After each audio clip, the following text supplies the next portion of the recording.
you should align the company to what you're best at. Take advantage of what things can you do that nobody else can do, or what things are you good at. One advice that was given me is do things when you're small, do things that aren't scalable. There's things that other companies would like to do and just can't do it because it doesn't scale. Well, as a small business, you don't need to scale. Not right now. For now, do things that you can do that others can't.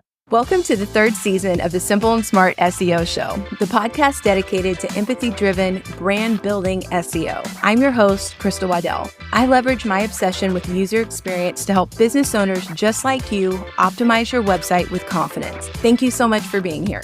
Let's jump into another great. Welcome back to the Simple and Smart SEO Show podcast. I'm so excited that you're here, and I am super stoked to talk to my guest today. He is Simon Lesser, and he is co-founder and CEO of Dragon Metrics, which is an amazing SEO tool. And we are going to be talking all about SEO tools today. So Simon, thank you so much for joining me. Yeah, thanks, Crystal. It's exciting to be here. Yeah, I met you last year in San Diego at the Brighton SEO event. Your booth and your setup, and Sarah was there. You guys were just so kind and welcoming. And I later found out that you might have had some sort of cookies and wine or something. I don't know. I missed that part, but I thought that was amazing. You guys really stood out to me from that conference. I wanted to say thank you. Oh, that's great. We love to hear it. We put a lot of effort into our booth presence where we lack in like the size of it. We don't have the biggest booth out there or the most intricate one, but we make up for it with, first of all, giant chocolate bars that we hand out, and also just try to be friendly. And we're not trying to make a hard sell. We're trying to make friends. That's what it was. You did offer me a chocolate bar, and I did politely decline. We'll be back. We'll be back in the fall again, so you can have another chance. Yay, that's awesome. I'll be there, so you guys will be my first stop for sure. I did listen to some of your previous speaking on podcasts, and I'm not sure which one I picked it up from, but I heard you say that you quit your way forward as CEO, and that stuck with me. So I was like, could you please refresh me on that story and tell our audience all about that? Sure. Well, Dragon Metrics is an all-in-one SEO software platform. So it's an SEO tool that kind of has all the SEO tools that you need to do your job. So it's got everything all in one place. And we do a really good job at connecting that data and helping you report on it. And so the, I guess, founding story that you're referring to, that I tongue-in-cheek refer to quitting my way to the top. What it was is I was working at an SEO agency and in Hong Kong, actually, and they made their own SEO software just to do their job internally. And so I came on board just as an account manager for SEO, and with a background in computer science and programming and product development, I helped out to get the software better, and got to a certain point where we were spinning it off, and I had to leave Hong Kong to go to Boston. And I said, just for a year and I'll be back. And my co-founder, boss at the time, said, don't quit. You can't do the agency stuff remotely because it's different time zone and stuff like that, but you can do the software stuff. I said, great. I prefer software to account work anyway. But that was just supposed to be temporary. So then I was supposed to come back and then continue at the agency. But my wife got a job in New York. And so I was like, you know what? I'm sorry, I got to quit again. I'm not coming back to Hong Kong at all. I'm going to New York City. He said, don't quit. Let's just do the software full time. Let's spin it off, make it its own company, and you'll be CEO and co-founder. And so that's how it happened. So that's why I say every time I quit, the job just kept getting better and better. That's awesome. So when was this? When did it spin off and become Dragon Metrics? This was 2013, I believe. Oh, wow. So tell me a little bit about like your competitors, because I know you talked about being a smaller company compared to some of your competitors, but you've been around for a while, which is awesome. Where do you fit in terms of like other SEO tools? Our competitors are the typical ones that if your audience is doing SEO, they're probably using Ahrefs, SEMrush, and the like. We have been around for 12 years. I think it's coming up on 13 years. Before we were actually called Dragon Metrics, we were called something else as well. And from a marketing brand recognition standpoint, we're pretty far behind. We're pretty small. I'll be the first to admit that. But from a product standpoint, we go head to head with the biggest tools out there. And we've got some really innovative features and just simple and cheaper than the big tools out there. And we've got a lot to offer that you're not getting in those typical tools. Yeah. One of the things I really liked is when I signed up, you guys did an onboarding call with me, which was huge. Part of what I teach and share with people is not just what to do, but how to do it. And so I was really impressed with that. I don't know. Do you guys still do that for people? Oh, And absolutely. okay. Regarding your previous question, there's some things that we can't do because we don't have 1,000 employees or more. But there's a lot of things that we can do that they can't do. And so every company should play to their advantages. And one of the things that we can do is offer just unbelievably stellar support. And that's what we do. We say prices start at 82 USD a month. And we say we offer unlimited training session. What does that mean? I say, if you want a training session for 2 hours today and 2 hours tomorrow and 2 hours the next day, forever, even at the $82 a month level, we'll do it. And people say, no, that's not going to work. And I say, we've been doing it literally for 12 years and we haven't gotten in trouble. Tools love to say, oh, our software is easy to use. But we try to put our money where our mouth is, because if our software wasn't easy to use, then there's no way we could offer that level of support. Yeah. And that just reminded me that I need to sign up for some more sessions. We've been launching a lot of new features lately. So we'd love to show you what's new. Yeah. Okay. So a lot has changed even in the last year since I met you in SEO. Like, how have you guys responded to that as a service provider within your tool? Yeah. I've been doing SEO since 2007. And the past, 18, 24 months has been there's no question. There's been a lot of turbulence over the years. The past 18 months has been the most turbulent we've ever seen in every aspect, from turnover to layoffs, agencies, in-house SEOs, to Google making massive changes in the algorithm on a weekly basis, to the rise of generative AI and everything like that. So it's been a massive shakeup. And Dragon Metrics, we have to stay on top of all those things. Some of those things we're responding to the marketplace. One thing that we've seen is starting about last year, when people had a lot of fears about the economy, a lot of people got really price conscious. And while our competitors were raising prices, we haven't changed our prices in the past 10 years or so. And so that makes we've been a little bit more generous on a few things. So that's one thing that we're responding to. And a lot of things are not necessarily things that an SEO tool has to respond to, because if Google changed the algorithm, most cases, that doesn't require anything new from the SEO tool provider. We just need to help make sure that our customers can understand what's going on better. There are things like AI overviews that is important, that we keep an eye on, that we're able to offer features to our customers and things like that. Yeah. So I'm wondering, over the last 10 years, because I just got here like 18 to 24 months ago. So it's so funny. Oh my goodness. Say it's a You started at a pretty crazy time. Yeah. So I'm like, there's so much going on, but I love it because that's how my mind works, and it works quickly. And thankfully, when I arrived on the scene as like a Shopify store owner, I was seeing how some SEO advice might have been tailored to, say, a blogger, but wasn't relevant to me as an e-commerce store, or at least not in the same way. And so I had to think about things differently. And so then as the changes were coming, I was like, oh, this makes sense. I understand why this particular thing is happening. But over the years, like from a business perspective, how did you guys continue to grow and acquire customers? I'm just so curious about that as a software company. What's that like? I think our strategy, because we're bootstrapped. When we started the company so many years ago, I thought that it was impossible to do what we did. I never in a million years thought we would make it this far, because all our competitors had more than $20 million in venture capital, and we were just completely bootstrapped. And so we had to find our own approach. We didn't have the marketing budget that our competitors did. And we primarily have grown through word of mouth, the other major channel. We want to practice what we preach. So we chose a hard market to get a lot of organic search. Now, we certainly do get a lot of traffic from organic search, but we had to be strategic in what those things are. It's hard to rank for the term SEO tool, and we don't.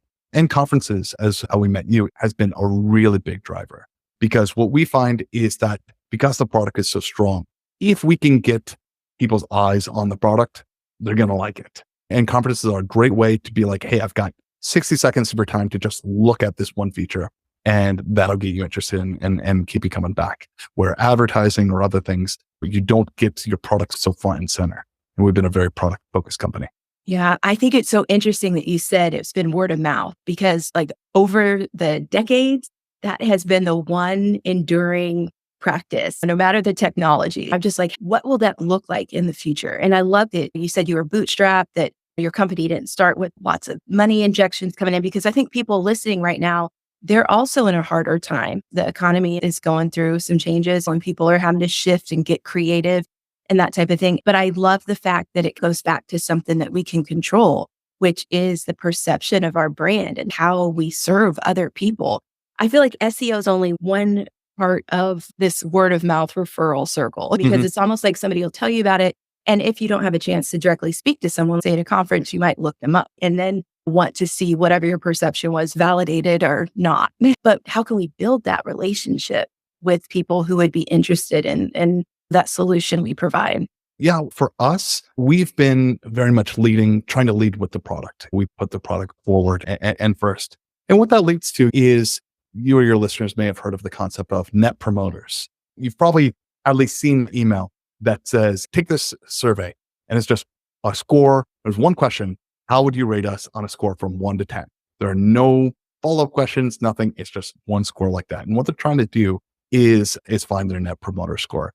And what the main concept is that normally you'd think a 7 is pretty good score. That's pretty good rating, or an 8 would be good. And no, that's not what we're trying to get. You certainly need that. You want your average to maybe be there. What we're really trying to do is get people in that 9 and 10, because those are the people who are going to spread the word. They're going to be promoters of your app. You don't want just somebody who's an 8, they're a satisfied customer. Someone who's a 10 is going to say, I've got this thing that I got to tell everybody about. And that's what's going to spark the best word of mouth. And so instead of trying to be like, let's get 1,000 people or 10,000 people to give us an 8 rating, we would rather have a far fewer number of, we'd rather have more 10s, a smaller number of people with 10s than an average of 8. But that's that concept, because those are the people who are going to drive you forward. Instead of trying to do everything to everybody, be really strong for certain requirements. Oh, that's such a deep piece of advice there, because in a time when the more likes you have, the more followers you have, like everything's about the numbers, right? And a lot of people, myself included, get distracted by the numbers when they first start in SEO, like traffic. Like, oh, let's get more traffic. Woo-hoo. And just a funny side story, I got my website up to 20,000 visitors a month. And I was like, look, this is great, but where's the money? Like I wasn't getting the revenue. So I know exactly what you're talking about. It's like that net promoter. I've seen that word. It was on one of my review apps, net promoter score. I never knew what it meant. And so I'm like, oh my gosh. Okay. So that's what that meant. I had no idea what that was.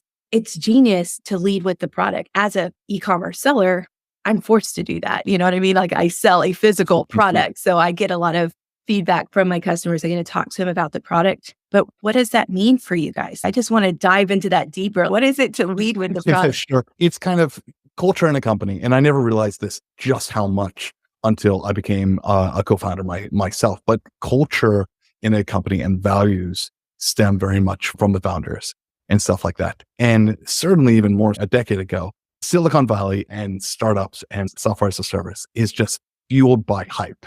By massive amounts of hype. And even today, people hustling and trying to be like, how do you grow? How do you create a business in 2024? Well, you get a huge audience. And then you say, now that I got this audience, I'm going to create a product. And don't try to create a product without an audience. And that's just antithetical to who I am as a person. I can't stand hype within New York City. And just if there's hype, I just avoid it, because there's so much amazing things that don't need the hype, really. I've got engineer brain in some ways, in that I can strip things down to their core. I can see through marketing. I can see through hype, and just what does it actually do? Don't tell me what the marketing says it does. What does the product actually do? And because that's how I operate, that's how the company has operated, is just worry about the product first, and hopefully the product will sell it, not just a team of highly incentivized salespeople will sell the product. And I'll be first to say that we've maybe followed that to too much of an extreme, because a company also inherits the flaws of their founders as well. But that's, I think, what we mean when we say we lead by the product. Yeah. It reminds me so much of just like imposter syndrome when you enter into a new role as either a leader, or you're starting a business, or you're just trying something new that you know a lot about, kind of around it, but maybe not a lot of experience in it.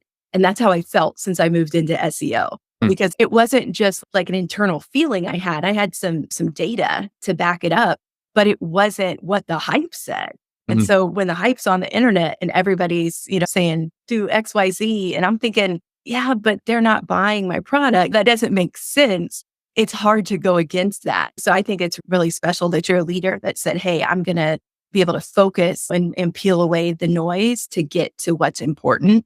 And I think every business owner that's listening right now can take a little comfort in that and then know that just because everybody doesn't endorse what you're doing doesn't necessarily make it wrong. May not make it right, but it definitely doesn't make it wrong just because you're doing it your way. Sure. And there's a balance. You can create the best product in the world, but if you don't tell people about it, you're going to fail as a business. So it can definitely go too far of an extreme. You need all sides. But at least for me, where I say if you're going to fall to one extreme rather than the other, I would rather go to substance than flair. Yeah. Oh, I love that. I really appreciate that. Okay. So tell me about the history of SEO tools. If we were to have some giant rocks timelines, what's the evolution there? That's quite a big topic. And quite frankly, I don't even know where to start or if I'm the best person to provide the history of SEO tools. Just talking about it in broad strokes, in the sense that there were a bunch of free tools as far as SEO, and then some companies started bootstrapping and had proof of concept of an actual real product that you could start selling. And other new entrants use that as an example to say, hey, this is really something here, starting around maybe about anywhere from 12 to 15 years ago, and using that to attract VC funding. And back in the heyday, around maybe 2011, 2012, there were a lot of companies that everybody's looking for the next big thing. And some of those companies, VC funding, we like to say is like jet fuel. You either go to the moon or you explode on the runway.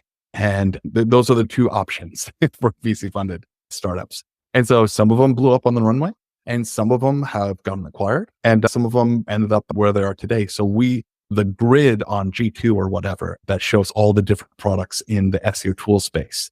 I think last check I saw there was 400 different tools. It is a very crowded market. It has gotten less crowded finally in the last 5 years. And that has pros and cons to it, because for the longest time, a surprising amount of time, it was not a winner take all kind of thing.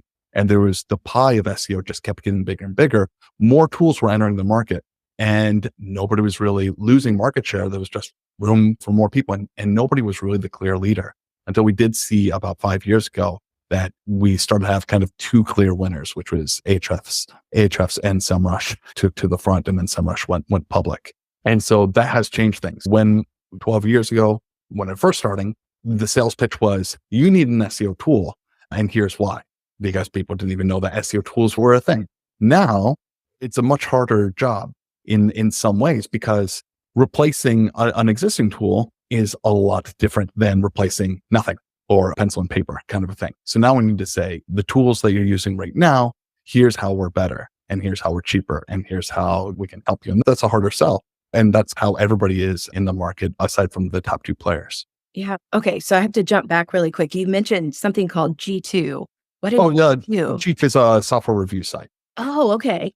Cool. See how I just said there's things I learn all the time. Like, I didn't even know that existed. And I'm like, there's 400 SEO tools. That would be a fun roundup. I can see that. A lot of the tools that end up in that category, I would not consider SEO tools, but there are companies that say they're SEO. Gotcha. Okay. So I feel like I can ask you this question because you just seem so transparent. But it's like, when you think about a tool like Google Search Console, why would you recommend someone have Dragon Metrics in addition to something like Google Search Console? What are the gaps or what are the advantages of using Dragon Metrics? Oh, absolutely. Yeah. Google Search Console is the best SEO tool on the market.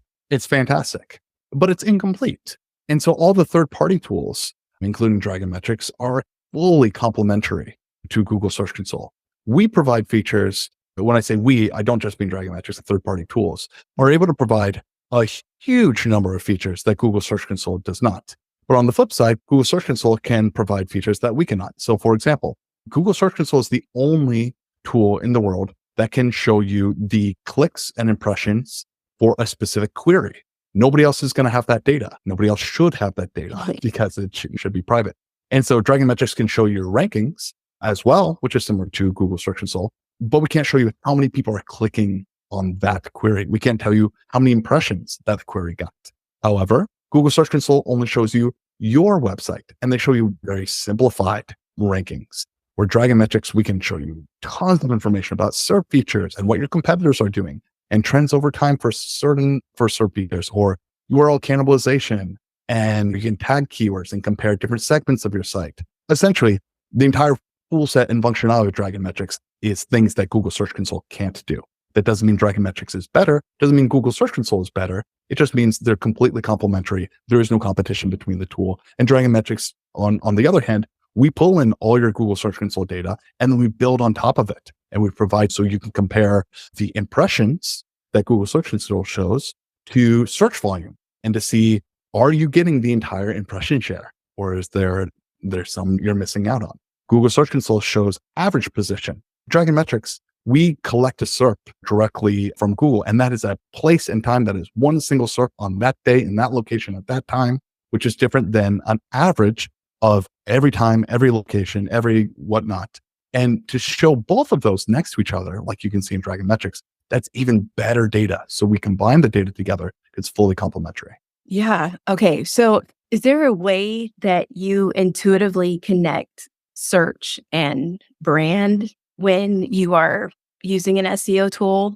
Sure. There's countless ways. What comes into mind, first of all, is a tool in Dragon Metrics that we call search demand trends. So it's common to track your traffic either with Google Search Console or Google Analytics or another tool like that to see how much traffic, how many clicks you have from organic search. And then, of course, you're going to monitor your rankings to see your ranking performance. And when figuring out if traffic is going up or down, typically people are looking at one or two of those things. But there's a really important part that people aren't considering, which is the demand of those search terms. And demand has been changing dramatically how people are searching, especially how people are searching for their brand. So search demand trends, what that tool does is it tracks long-term search volume trends for your tracked keywords, and especially for your branded keywords. What you can do is you can tag your keywords. These are my brand keywords. These are not my non-brand keywords, because there's not just, most companies don't have just one brand term. If it's one brand term, it's really easy to see. Are people searching more or less over time? But if you've got 30 or 1,000 or 10,000 different branded or trademark terms, we can sum the monthly search volumes for every single month to see how is demand for your branded terms changing over time. Because when you see traffic going down or up, it's not just your rankings. It could be people are just searching differently. And if that's something you can look at retroactively within Dragon Metrics? It depends on the search engine and depends on the exact set. You can always see at least 12 months. In some cases, you can see longer. Awesome. Once you start tracking it, then it carries forward. Okay. What do you think is going to happen? What other changes do you think are coming for search that business owners should be aware of? Oh, on one hand, people say making predictions is only win, because if you're right, then you can point to it. And if you're wrong, nobody remembers. That's true. But, so just throw it out there. Yeah. I think the biggest thing that on everybody's mind right now in terms of the future of search is how AI is going to affect search. And that's going to be in multiple dimensions. It's how our AI overviews going to affect traffic to your website? Are AI powered search engines going to take share away from Google? Are people just going to use AI tools to search for information instead of Google? And there's also content creators. And should we be using AI to create content for our site? And what things can AI do for us from a marketing perspective? I'd say those three are the biggest unknowns and the biggest changes to search that we're going to see, and they're very important. Luckily, so far, I famously predicted that AI overviews would never go live, that it was just something that Google was doing to appease their stockholders to say, oh, we actually invented that technology that OpenAI is using. And so we didn't get left behind. We're doing this other thing, but they would never release it because the quality is so bad. But they released it and they didn't improve the quality. It was a big embarrassment and people were putting glue on pizza and they had to walk that back. I think what AI overviews show us at the very least is this is Google's fever dream of what they want to do. Just cut out the middleman. We don't need these websites. We're just going to take all their information and just put it on Google. You can say on Google because all we're trying to do is give you the answer in the clearest way possible. So if Google could do everything from AI overviews, it certainly seems like that's what they're trying to do, but they're not there yet. And so the question is when and how that transformation takes place and what role do publishers have? Because of course, if Google does do that and expands the role of AI overviews, the doomsday scenario, if you take it to its furthest conclusion, is that nobody clicks on websites anymore. And so websites say there's no point in creating content anymore. So then Google has no information to feed its models. So then Google's AI technology stops being relevant, and they've shot themselves in the foot in that way. And that could change the entire internet or web as we know it. Will that happen? I'm guessing not. That's the most extreme doomsday scenario. But certainly AI is going to have a big effect on the SERPs and how we do SEO. Yeah. And that's one of the things I really like about Dragon Metrics is you guys include data from different search engines, because I think a lot of people don't realize that, Google's got its own search, Bing's got its own search, and there's some differences there. But my question is, will you be able to do that with, say, Search GPT? Do you think you guys will be able to bring in something like that? Such as ChatGPT, like track performance in ChatGPT? Basically everything Dragon Metrics does right now for, let's say, like Google or Bing, but like when Search GPT is released fully to the public, do you think that's something that you guys will be able to, generate the same type of data that you do for other search engines? I think it's fundamentally a different model in how it works. And it certainly wouldn't just slide right into Dragon Metrics and you just add another search engine, like you add Google and Bing. You would add GPT, because they just work so unbelievably different. And search engines are volatile too, and it depends where you're searching and what time of day and all device and that kind of thing. But the way generative AI works is it's not giving the same answer every single time. So that volatility also affects things too. And I think it just wouldn't be a fit for what Dragon Metrics does right now. That's not saying that we refuse to change the product to go where the market is. But if that is what happens and that pulls away searchers from going directly to Google, we're going to have to think of a new paradigm in Dragon Metrics and tool sets, that we can't just add it as another search engine because it's just a different paradigm. Ah, that's really interesting. Okay. So last question, because I always love to leave my audience and my listener on the other side with something tangible that they could do today to improve their brand's presence online. So just from the perspective of advising a small business owner, what do you think is the something they could do that would have the most impact for their optimization online? Yeah, I think this is slightly out of my specific area of expertise, but I would say maybe a little bit more broad strokes is to, certainly for small business and even for businesses of any size, you should align the company to what you're best at. Take advantage of what things can you do that nobody else can do, or what things are you good at. One advice that was given me is do things when you're small, do things that aren't scalable. There's things that other companies would like to do and just can't do it because it doesn't scale. Well, as a small business, you don't need to scale. Not right now. When you grow the business to be huge, you may not be able to do it that way. So figure that out at that time.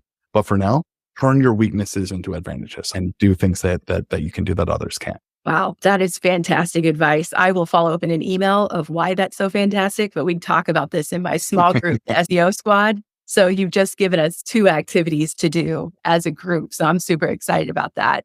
But if people are interested in signing up for Dragon Metrics or learning more or getting a demo, that type of stuff, where would you like me to send them? Yeah, you can just go to dragonmetrics.com. And the best way to see the product is, either a free trial, which is 30 days free, no credit card asked. You can just sign up and go right from there, or with a demo. And I know a lot of people say, I don't want to talk to a salesperson. I just want to get in there and explore the product on my own. And that's fine. And you're certainly able to do that. We do really recommend signing up for that demo because we don't have any salespeople at the company. What we are trying to do is, it's such a huge platform. It's easy to use, but it's so big. It's great to have somebody who can understand your business and say, here's how we can help in this way and point towards the best features for you. Because when you're just exploring on your own, it's easy to miss some of the best stuff. So there's a big demo button on site or free trial, and those either or both of those options are a great way to see what Dragon Metrics is about. Awesome. Idea number 15. Thank you so much. And then if someone wants to connect with you personally, is there a best place for them to go? Yeah, probably LinkedIn. Okay. And I'll drop that link for Simon in the show notes, and just all the information that he shared, whatever I can link to, I will. And I appreciate your time so much today. Again, you have been so gracious from the beginning, and it makes sense because your brand has a graciousness to it. Well done. Well, we really love working with you, and thanks for having me on today. All right. I'll see you guys next time.